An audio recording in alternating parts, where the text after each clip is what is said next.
Hello, everybody, and welcome to another edition of Courtside with Christy and Gabe. I am Christy Winter-Scott, joined as always by my guy, Gabe Ibrahim, right here on the Her Hoop Stats Podcast Network. We have a lot of business to get to today, some big things, and it's all hoops. And wow, so many great games and big time upsets in the top 25, in the top 5. Really, really great basketball being played right now as we're fighting through February. It's that time of year, it's getting serious. Everyone's getting serious. If you're casually dating someone before Valentine's Day, we hope you had a happy one, but guess what? Now might be time to start thinking about seriousness. How serious are you about the rest of the season? Well, and I guess the rest of your relationship, if we're talking about Valentine's Day. But I think teams had a check on what I called last week False Spring Sunday, which was crazy. And we had a number of upsets on that day. We had a number of upsets throughout the week. And then this week we get into it. And we had a lovely Tuesday night of Big Ten basketball. And we learned who's making the Women's Basketball Hall of Fame. I mean, I do have one quick question as to why we put this night on Valentine's Day. Yeah. But regardless, my wife and I are doing something tonight in lieu. So yeah.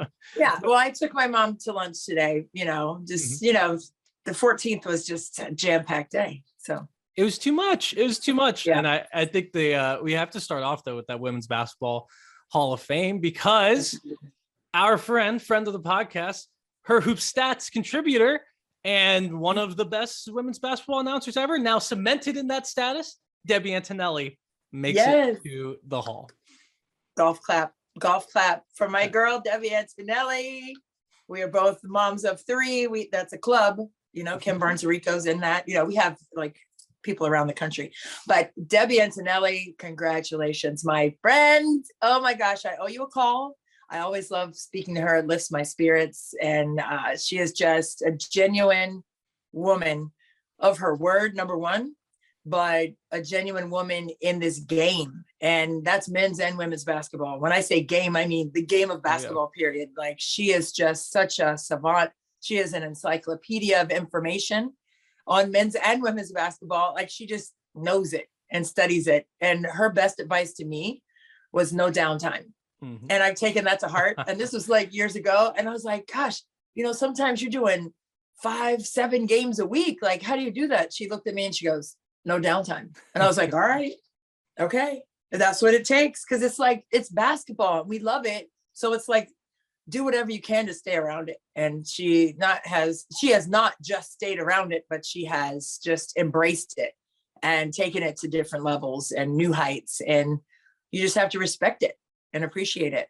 As someone who has produced a YouTube show from Debbie Antonelli's car, I can tell you she has no downtime. She goes all over the country and she's just recording herself in the car, recording podcasts. She's incredible. And I didn't know this. She's been doing this for 34 years. I mean, I knew she was doing this for a long time, but when you see it laid out, 34 years, 2 Emmys, like, very happy that she gets this honor. Very well deserved, and well deserved for so many people on this list. You have recognizable names: Becky Hammond, Penny Taylor.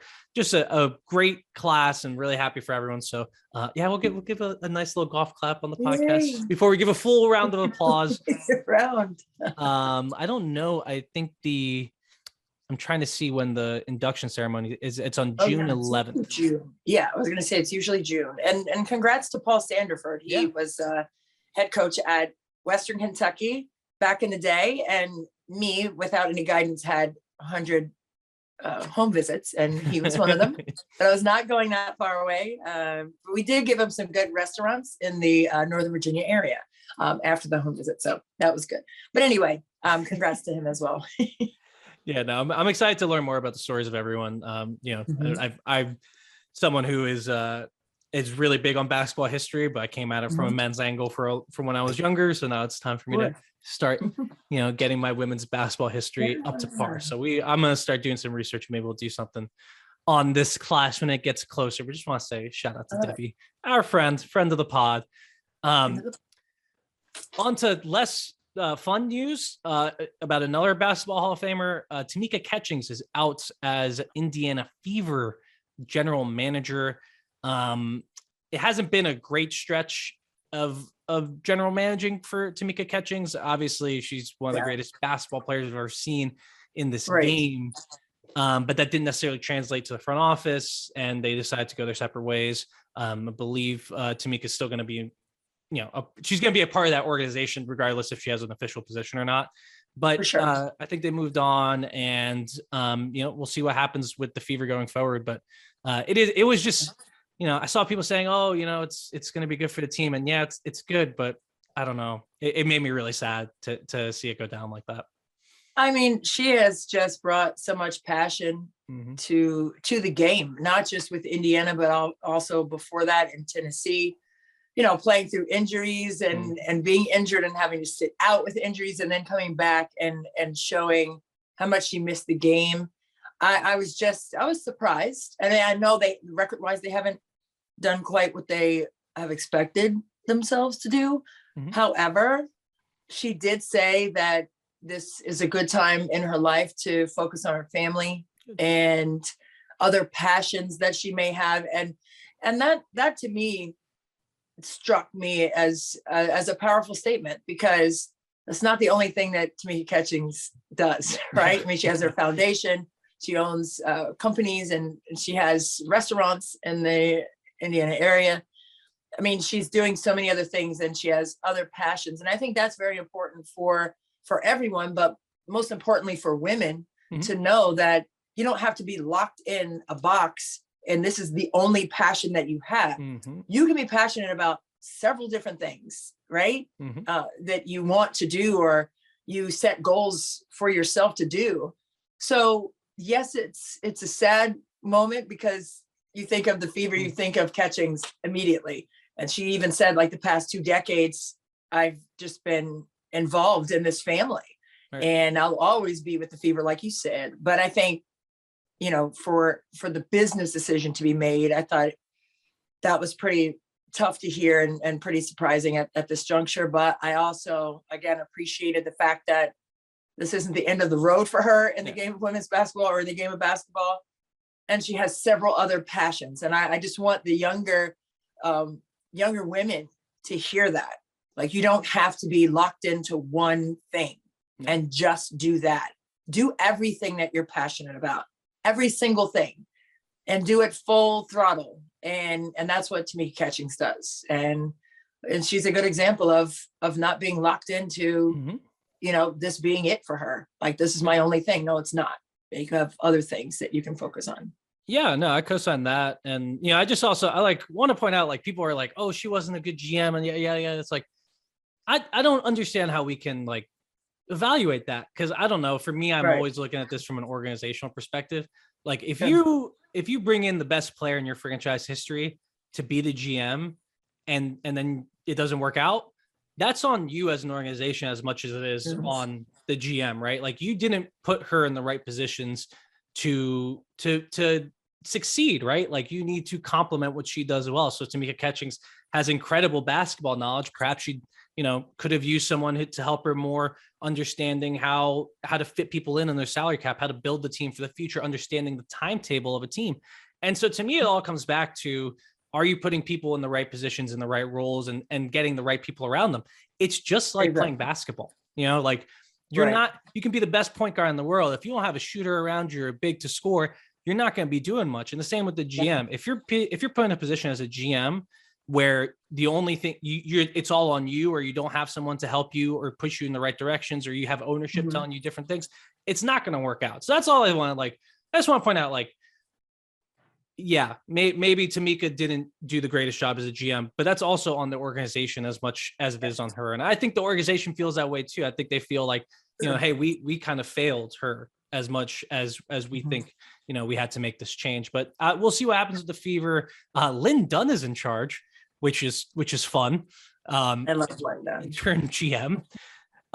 She's been with the Fever this entire time, right? She has. And, I've been to some coaching clinics where she's speaking, and, she was just Oh my gosh, so dynamic and full of information and play calls and situational X's and O's on the board. I still have notes from what she said and how she instructed the coaches that were in that clinic. She's just amazing. I mean, for her to win that championship, was it 2012 with Tamika? Yeah. You know, it just speaks volumes. And then you're talking about, you know, her ABL in Portland and also at Purdue prior to that. So, I mean, and there are other things, but I mean, she has just been one of those pioneers that we don't really talk about enough, and all of the things that she has been able to do to impact the game. No, and I hope she, you know, shepherds this interim process, but I do hope the Fever bring in, you know, someone has a longer leash to rebuild and understands how to do that. Because it's a difficult process to rebuild the franchise, and they really need to, you know, say, hey, where are we going with this group? Is this group going to get us to a championship? How can we change that fortune if we don't think it's favorable to us? Okay, I do want to get into some more WNBA news. We're going to do news first, and then I want to get into a long discussion about the Big Ten because it was wild. But Breanna Stewart, in her press conference in announcing her return to the Seattle Storm for 1 year, she said this about one of the reasons why she signed the 1 year contract. Actually, she put the entire reason she signed the 1 year contract on the statement. I just want to like push back on that in just a second. But here's what she said. So prioritization is like the biggest topic of conversation in the WNBA for me, especially in the next couple of years. To be able to play overseas at Ekaterinburg, where basketball is very valued, we are treated really well and able to make a lot of money. It's just hard for me with the prioritization. You're cutting off one of my sources of income and not substituting it. She's talking about the prioritization rule in the WNBA CBA that will start being implemented next season with fines. And the following year, it's basically going to be like, if you're not here at training camp, you can't play in the WNBA. I think what she's saying is, why are you taking away a source of income for me while also not paying me as much as that league is, because she wants to play in both leagues. And I totally stand by it. But yeah, it's interesting that this is coming out on the heels of Courtney Vandersloot similarly talking about this. And me, I've been talking about this for a while, and I've heard people around the league are talking about it a little bit more. So I think there's going to have to be some give and take here between the league and the Players Association, because if this is a big deal for Breanna Stewart, it's a big deal for a lot of players. So I think they're going to have to change up a little bit of what they're doing with that rule. And I hope they could come to some sort of an agreement to start at least thinking about the solutions to the problem, because I do think what she's saying is true. That if it affects the bottom line of these players and it doesn't positively affect, like, I don't see the positive benefit for the WNBA at this point, because they have not put in the work to work with those European leagues to make the schedules more in line. So we'll see what happens, but I just wanted to get that out there that, and the other thing is too, like, I haven't heard a really good rationale as to why that would be the only reason she signed a 1 year contract in Seattle. So I think my reasoning that she signed a 1 year contract in Seattle so she could actually look at different locations next year is still true. Just putting that out there. But it's just like she was shopping. I think she's going to be shopping. I think that's really the bigger impetus behind the 1 year deal. But this prioritization rule is definitely a concern for the WNBA. And I think if it's a concern for Stewart, you know, I think the WNBA is going to have to come up with a solution at some point, because why are we going to not have Breanna Stewart in our league for even a second? If this is a problem for her, but we'll see how much of a problem it is too, because there's a lot of different variables that we won't get into right now, but I just want to get your reaction to her comments. Well, I think, like you said, there's a lot of truth to it.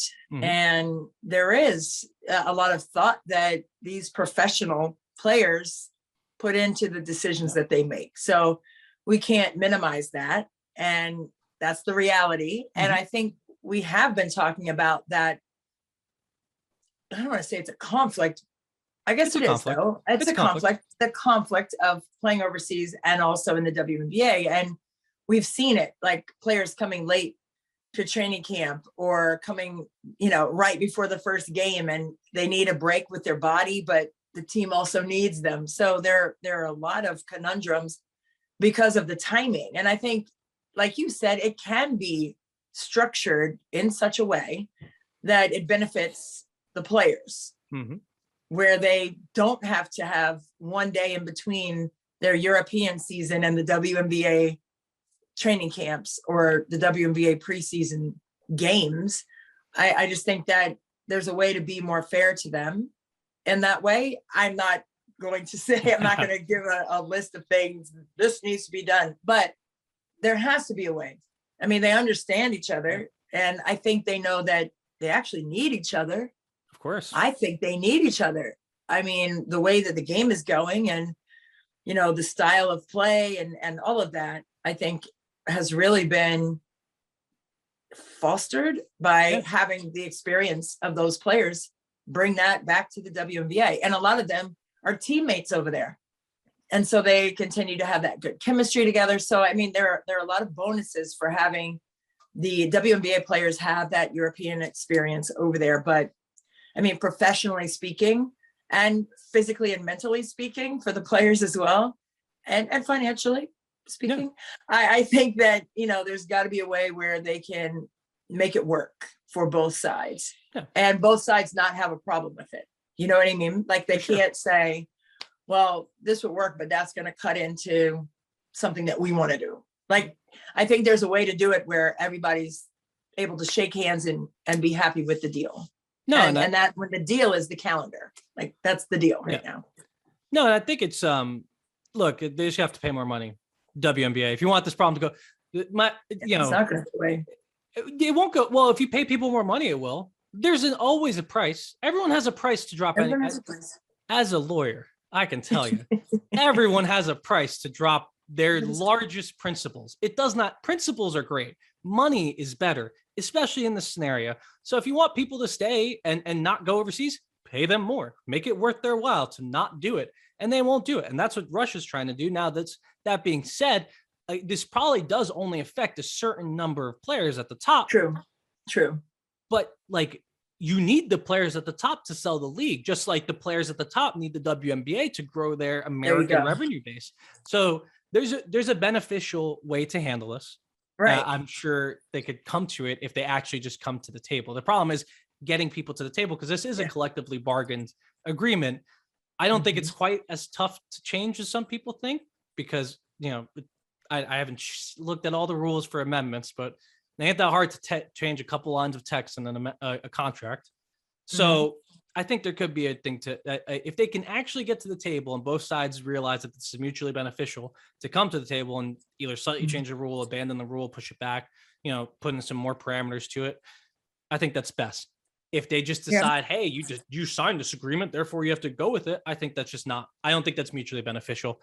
So we'll see. I mean, I don't know what's going to happen with that. These are just my random thoughts as a person, as a person trying to find good basketball on the American side, because I don't want to wake up that early. Let's move over to the person who kind of kicked off the whole prioritization thing, Courtney Vandersloot, coming back to Chicago. Right. Another 1-year deal. Interesting. Another person who would probably point to the prioritization rule as one of the reasons they took a 1-year deal. There's also a theory going on Twitter that she wants to check out Seattle once Sue Bird retires next year. So many a thing could be happening with Courtney Vandersloot. Glad to see her back in Chicago, though.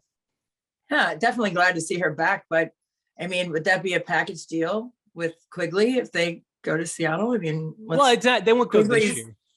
Oh, I know, but I'm saying, like, what's Quigley's contract like? So she's a free agent right now at the moment. So I mean, I'm assuming because Courtney Vandersloot's coming back, you know, that her wife would come back too. I mean, that's just like, I know it's a crazy theory, but I'm guessing her wife her wife is also going to come back to Chicago. I'm guessing we haven't heard that yet. But Michelle Vopel's reporting that Courtney's going to come back.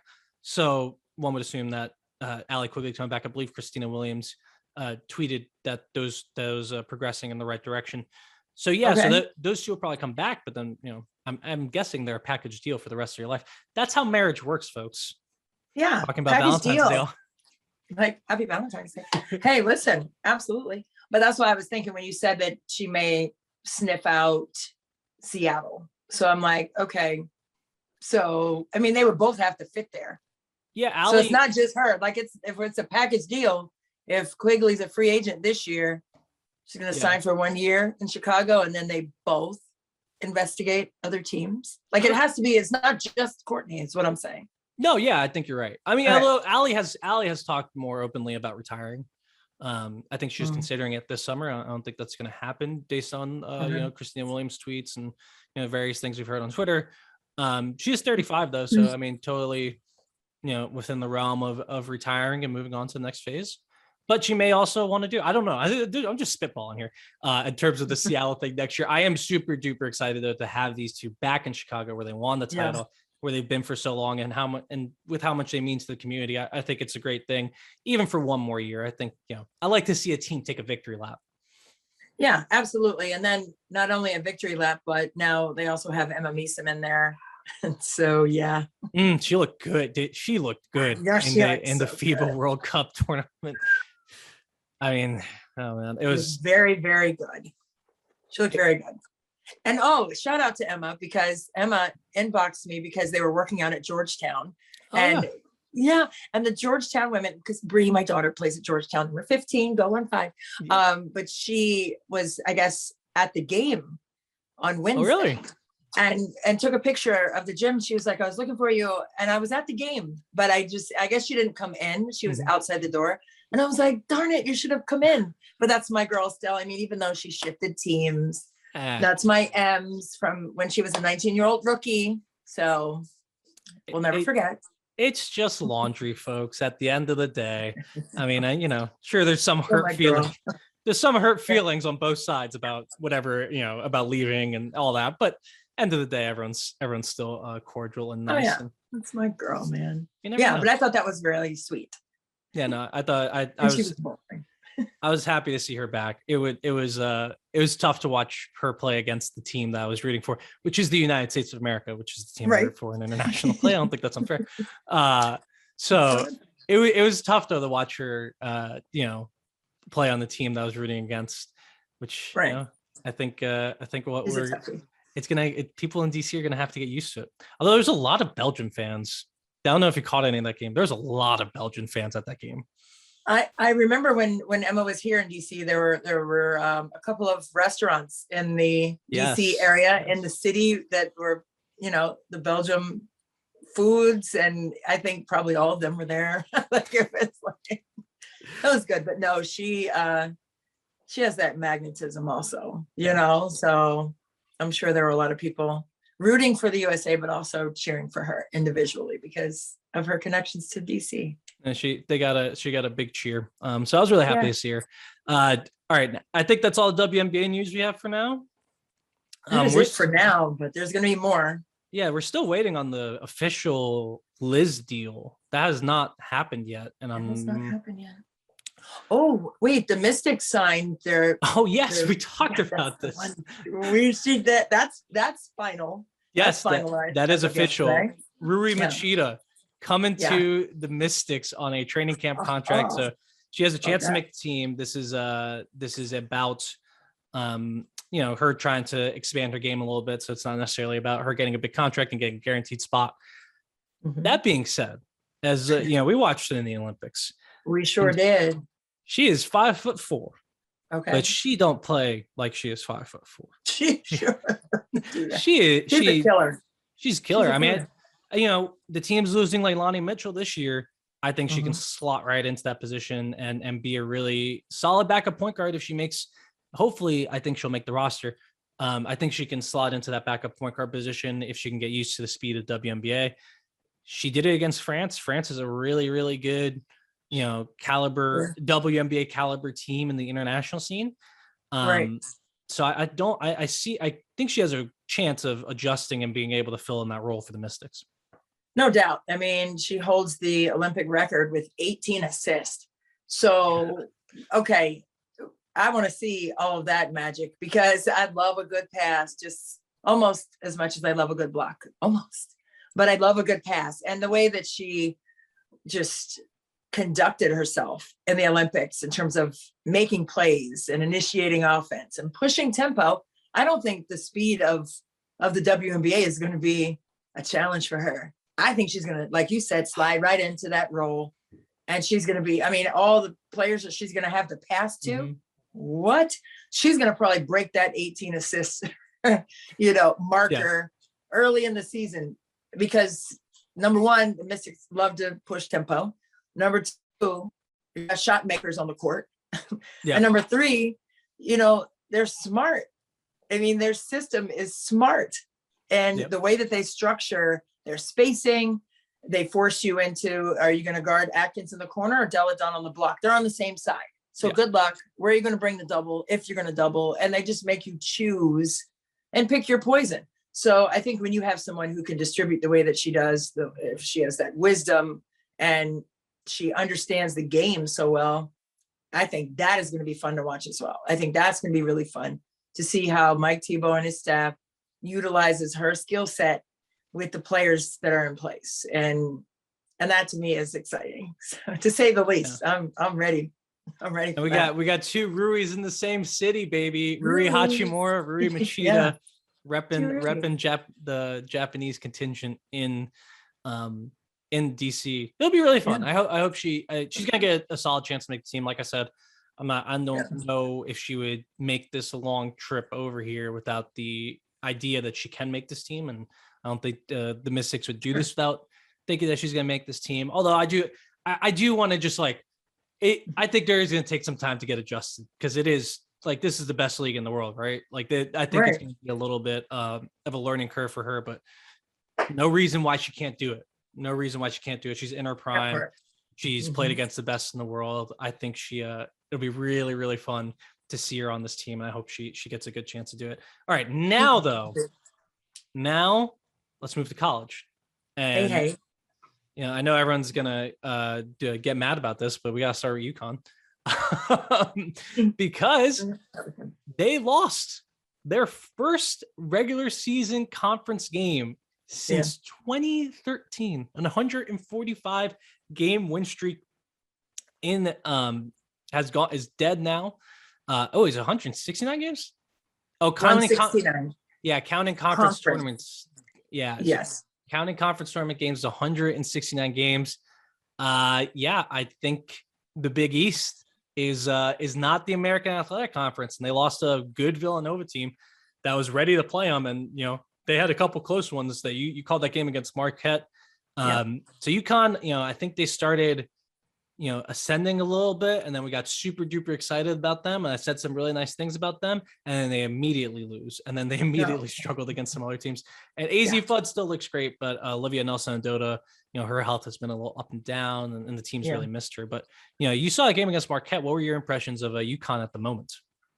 Well, prior to the game, we had a chance to speak with Gino Ariema, and he was saying, hey, we just have to be smart with who we have. No one's going to feel sorry for us. Everybody has their own story about injuries and illnesses this year, if not more so than last year, right? Yep.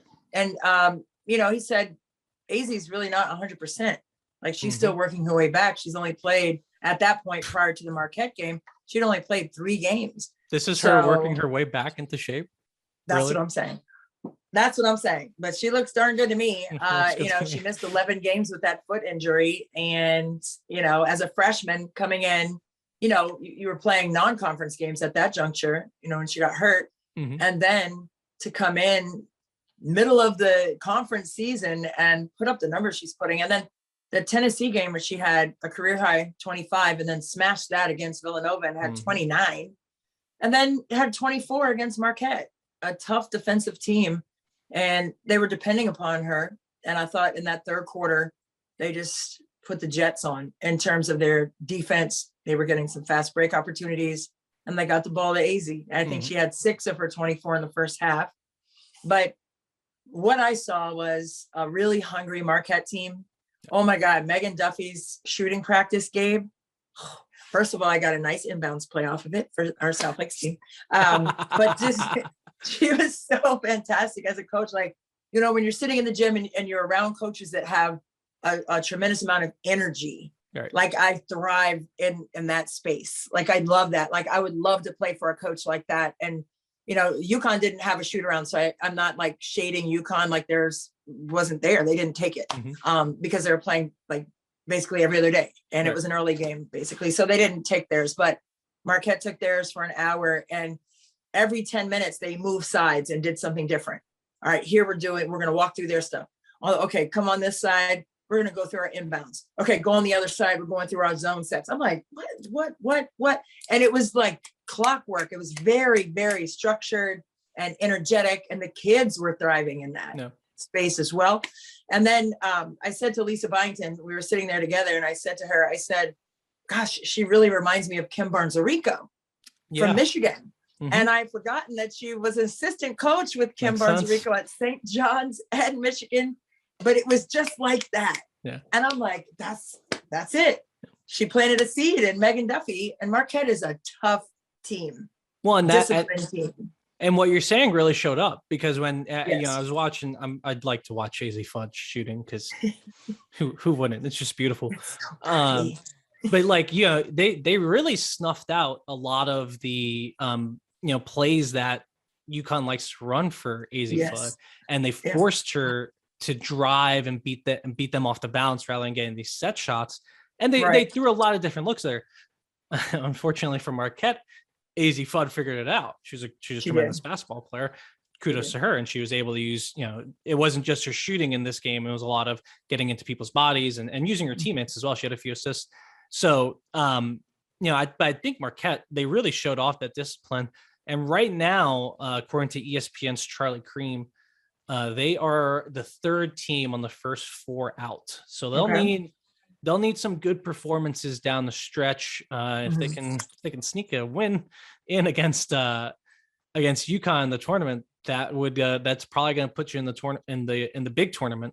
And then they also play UConn at UConn on the 23rd of February. So just in a couple of weeks. So they'll have another chance here to show the committee that they belong in the tournament. But I'm with you. They looked really, really impressive, really sharp, really disciplined, especially against a team that you need to be really sharp and disciplined against. Speaking of a team who is sharp and disciplined, and someone that I've been paying attention to all season, because I wrote a story about them the first week, the Virginia Tech Hokies snagged 4th place in the ACC. They had 2 straight ranked wins for the first time since like 2015. This week, they beat number 11 Georgia Tech by 10, beat number 23 UNC 66-61. They're looking awesome. I wrote about them early in the year because I think they have just a really great mix of players, a mix of players that really makes sense around each other.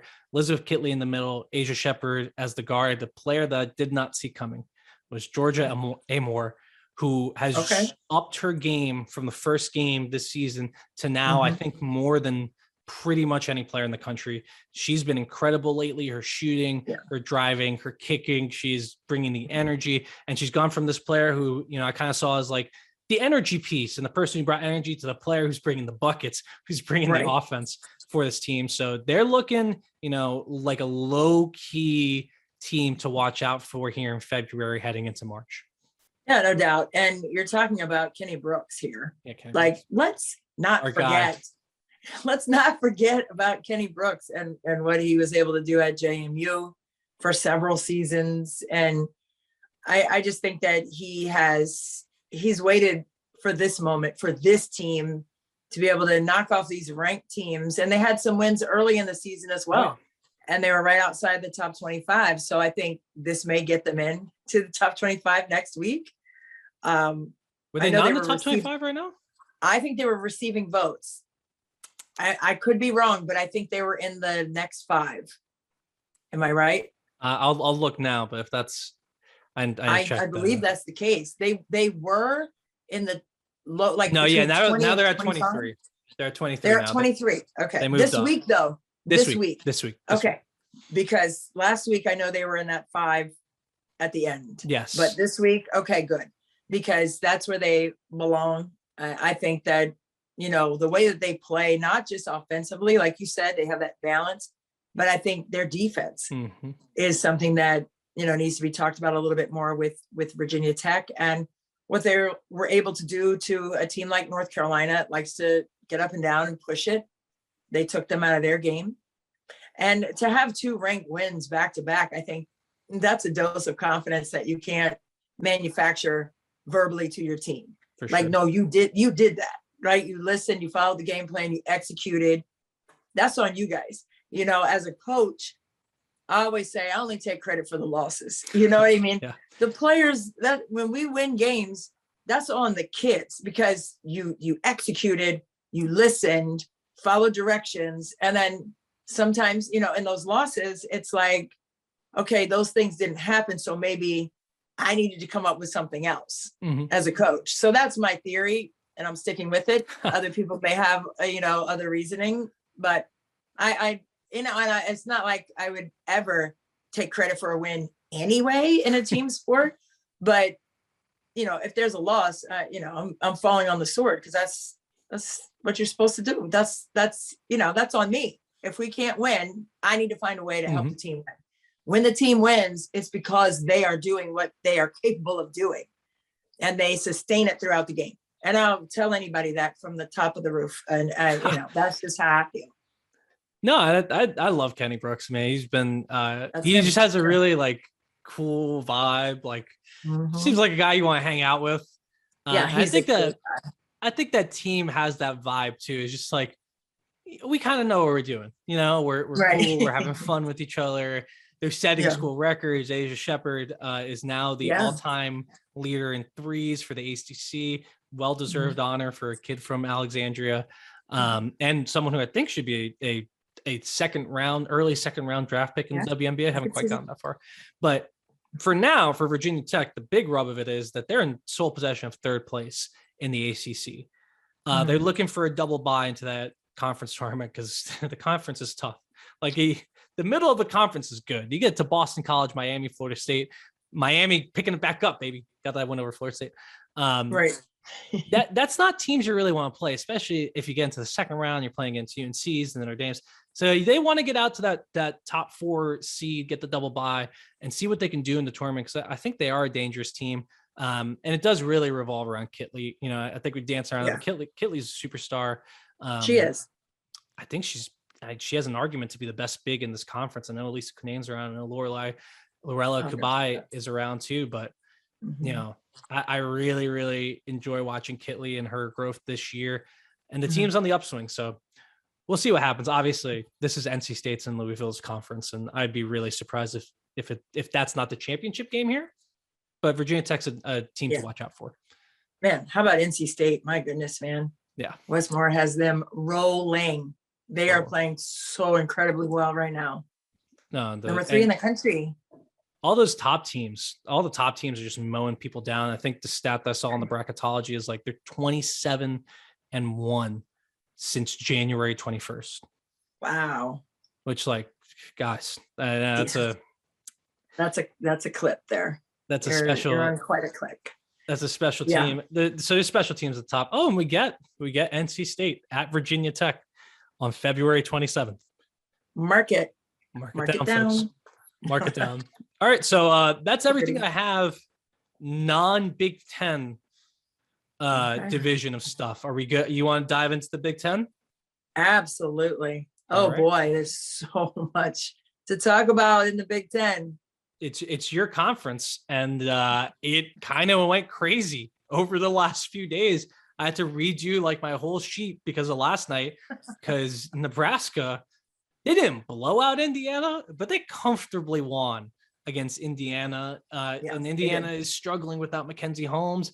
Michigan, 2 losses to unranked teams in Michigan State and Northwestern, 2 really good unranked teams. Very 2 ranked teams nonetheless. They're missing Leah Brown.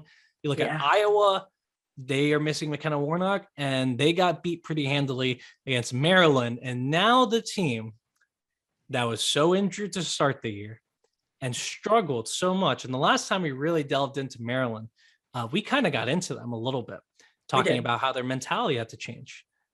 Well, I think it's safe to say that their mentality changed because they have their they basically control their own destiny here heading into the end of the year. They finish the season with Ohio State, Indiana, Michigan. If they win all three of those games, they're guaranteed at least a share of the Big Ten title. Right. So Christy, like, what is your reaction to the incomplete shuffle we had in this conference this week? Oh man, I mean, if you thought things were solidifying in terms of seedings, like, you were wrong. So I'm speaking to myself. I did not see this upheaval coming, but you also have to, like you said, factor in the injuries to key players. It's not like, just somebody on the roster. No, you're talking about 20-point players for their respective teams. Mackenzie Holmes, presence in the paint, not just offensively, but defensively as well as on the glass. For sure. And then you're talking about Leah Brown, a 20-point player for Michigan. So where are you going to get all that extra offense if you're those two teams and you're playing in the Big Ten that has staunch defensive teams like the Northwestern with their blizzard defense? And I mean, you just have to do your best and really fight for what your standards are. And you could be missing key pieces, but that shouldn't change your standards. That shouldn't change your expectations of other players in their role, except for everyone has to pick it up. I mean, this is what you bring, but we need just a little bit more collectively to make up for the two huge pieces that both of those teams are missing. And it's just a tough time for that to happen. Hopefully they'll both be back. I think Mackenzie Holmes may have a bigger recovery time than Leah Brown. I think Leah Brown's was an ankle, correct? Yeah. Brown has been up and down. Like, I heard her and Warnock have been up and down. I've heard Warnock. Yeah, I think Iowa was hoping to have her back against Maryland last night. That didn't happen. I think Brown was kind of on track to come back, and then that didn't happen. So it looks like those two will be back soon-ish here. Holmes is the one that had the injury that I think a lot of people thought was going to be season ending. And then Indiana said, hey, whoa, hey, we're thinking she's going to come back tournament time. So we'll see about those three teams, the injuries. But I mean, I think we got to start with Maryland, because I didn't mention it. They didn't have Ashley Owusu last night. Right. Against Caitlin Clark and this, vaunted Iowa offense.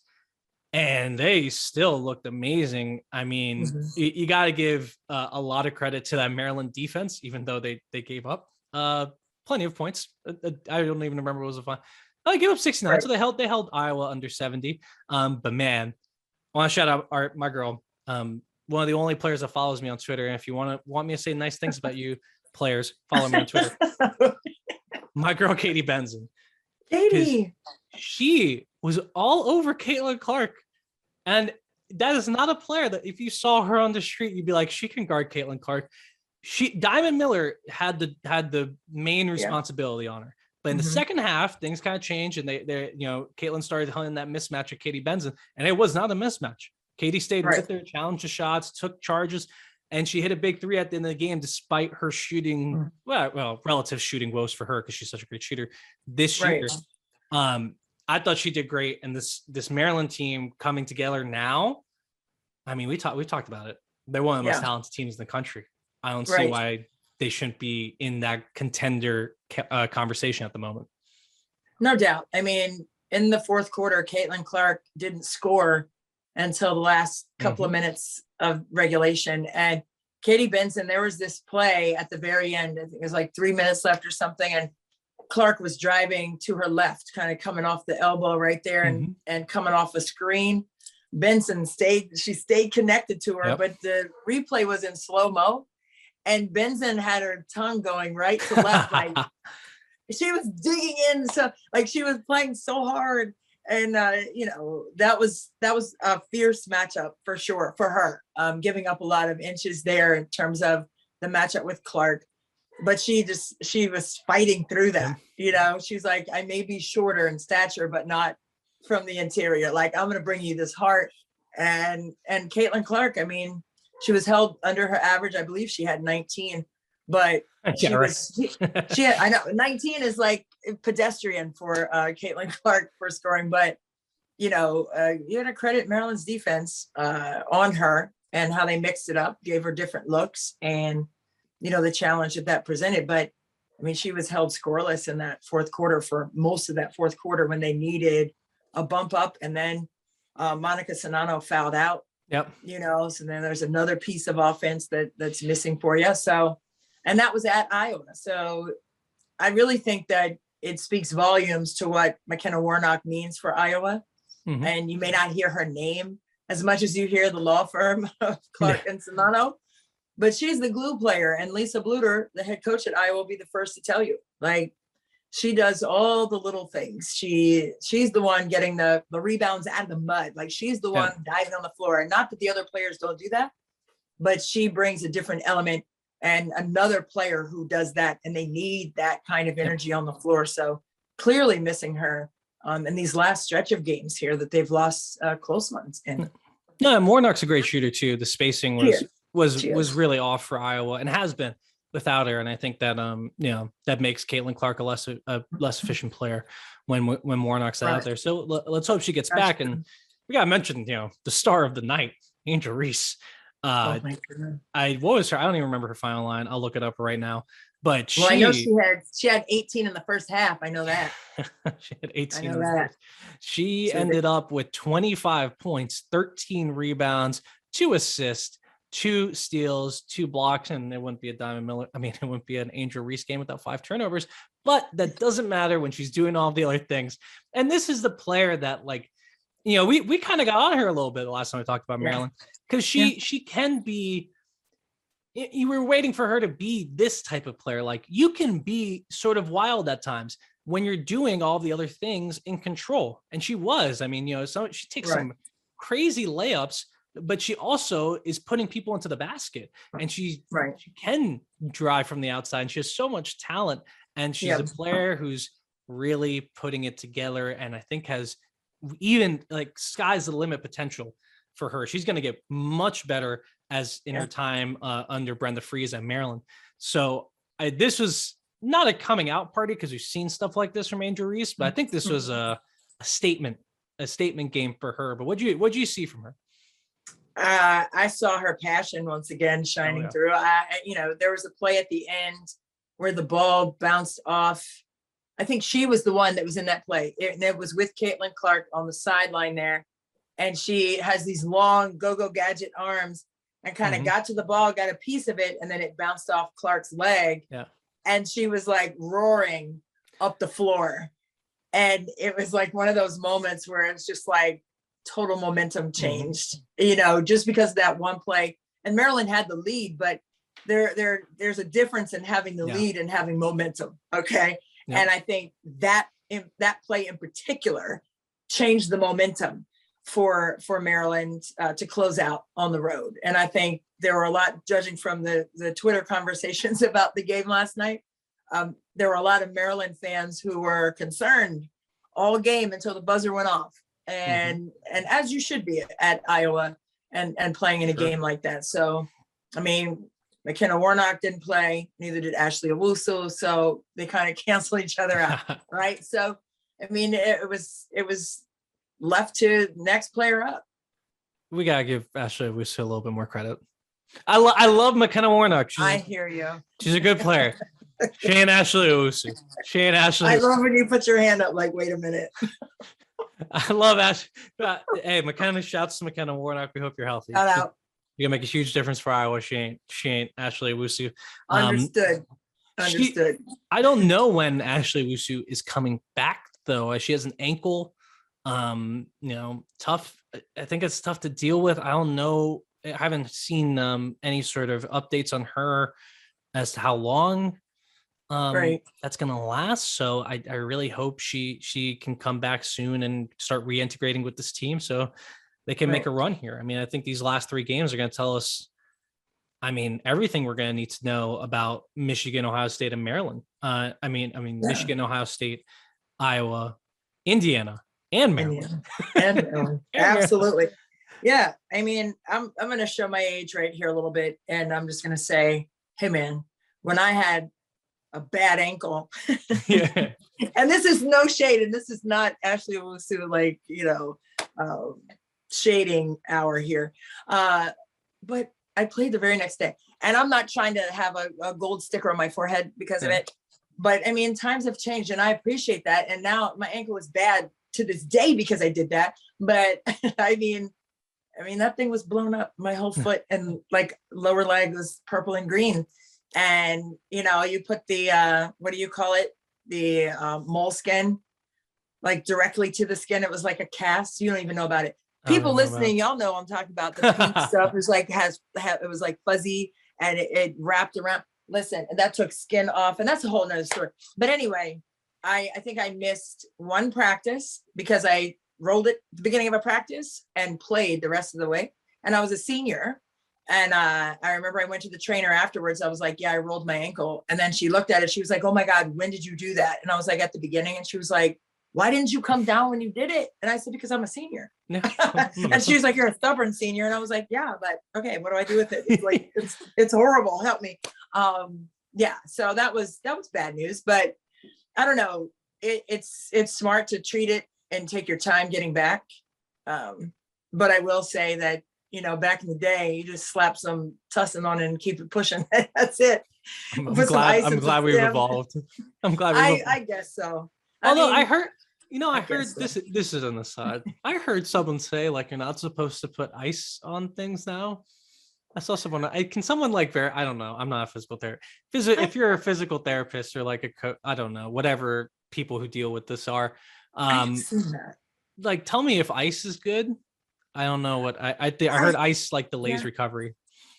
I have heard, there's some acupuncture things, and if you get the acupuncture, you're not supposed to ice before you get the acupuncture because the acupuncture takes the swelling out faster than the ice does. So you shouldn't if you're doing it that way. And because I have teenagers now who have had ankle situations, and that has been the advice to them regarding that. But I mean, I'm not a doctor, but I just. You ever do acupuncture?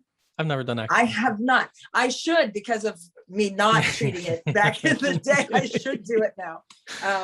But no, I digress. I haven't tried it, but my children have tried it, and it has been good for them to take some of the stress off the joint if they have ankle issues. So they're young though. I feel like the things that work for the young don't work for us, the olds. Older. It's not. We're not stamping old yet. So. not quite. Not older quite than yet. Teenagers. Check with us on Courtside episode number 200. We're on 65 now. We'll see how old we are by then. I do want to shout out Michigan State. Nia Clouden, man. Ooh, I dug into her tape. Yeah, legit. She's all right, legit. I'll say one thing, and I don't know how true this is because I haven't watched a lot of her bad games. I think she's the best guard in the draft. Nice. So Mystics have the number one pick. I don't think they're going. I think I would still take Ryan Howard or Nalissa Smith over her. But I think she's the best guard in the draft. Like maybe number 4, 5, 6 range. Okay. I don't want to get into too predictive stuff, but I do want to shout out Michigan State and Northwestern. They have 6 losses in the conference, although I think Michigan State may have one more. I think both those teams are kind of still in the bubble, not according to bracketology on ESPN. They're not, but in my mind, they are, because I think, if you're finished, in the middle of the Big Ten, you have a good chance of making the tournament, in my opinion. And I think Northwestern's on the next 4 out. Nebraska's obviously in, especially with this win against Indiana. I think they're in, no doubt. So they're all kind of stuck there close to each other. Nebraska's on top of them just because of the quality of their wins, and because Nebraska's just really, really good, complete team when they're rolling. I think they can beat pretty much anyone. And I think Northwestern, they're talented, but what they really do is the discipline, the Blizzard defense, as you mentioned.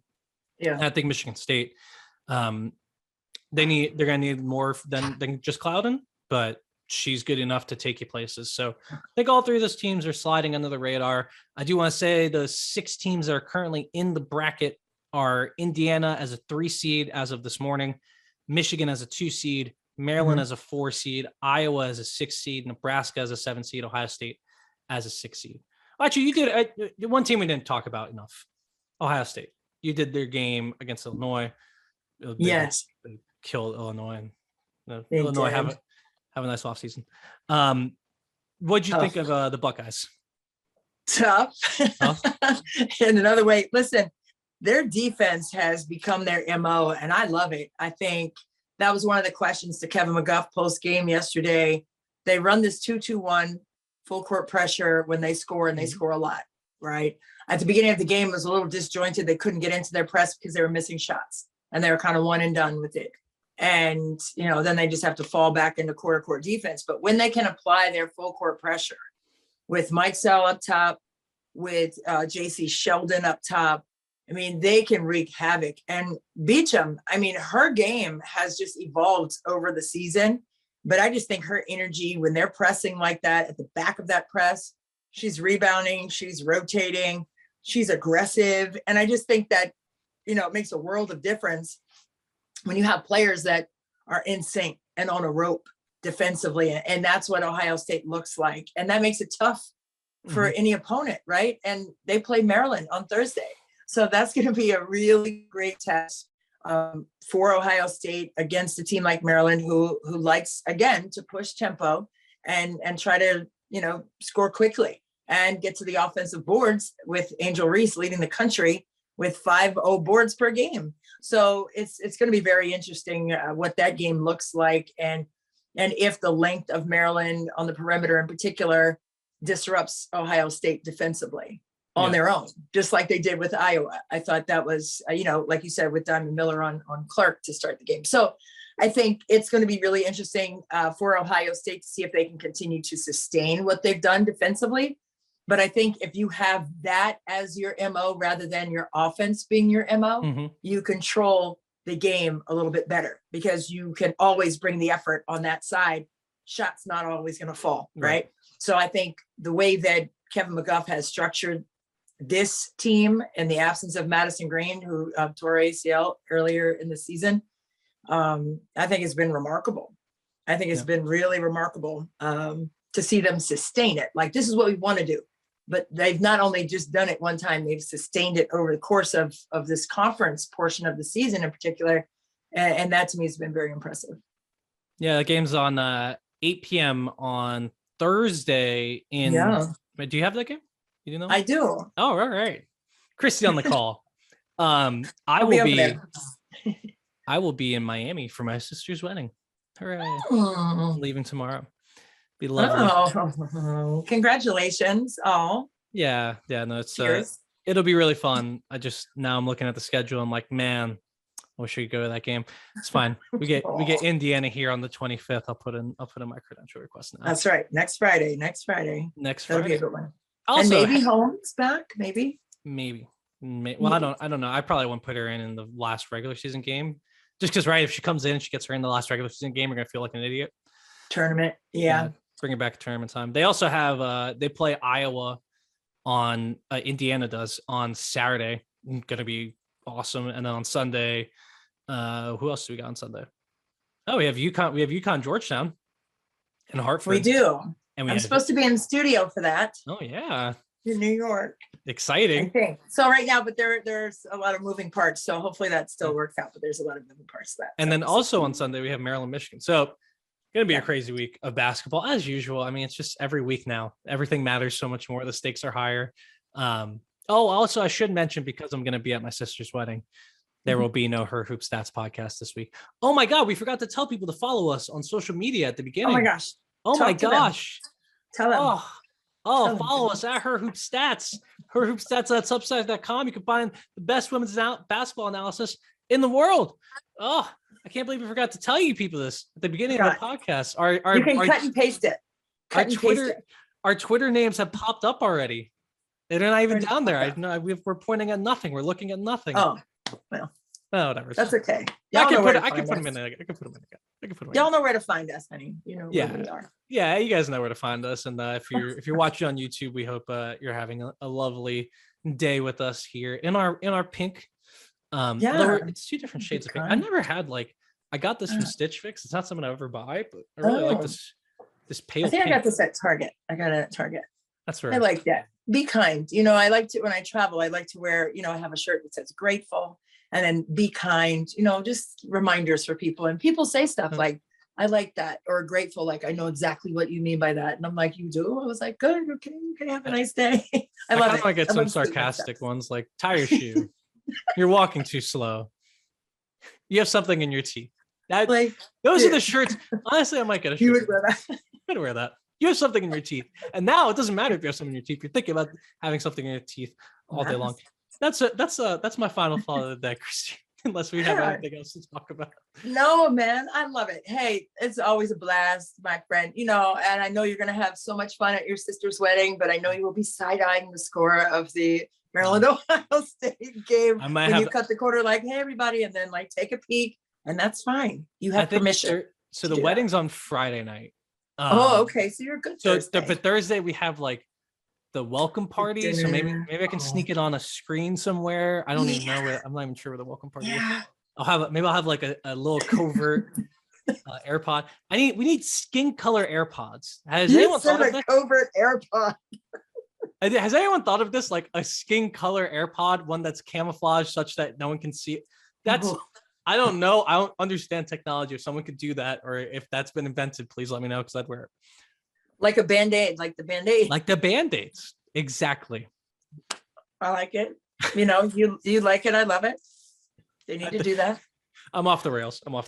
You said a covert AirPod. On that note, that took me. So I love it. But you're going to have a blast. We're going to have a blast this week too, with the rest of the games this week and this weekend coming up. We're going to recap it all for you next time right here on the Her Hoop Stats Podcast Network. We don't have to go home, Gabe, but we got to get up out of here. They're cutting the lights out on us right here on Courtside with Christy and Gabe. We're going to see you next time. I am Christy Winter Scott for Gabe Ibrahim. Thanks for joining us.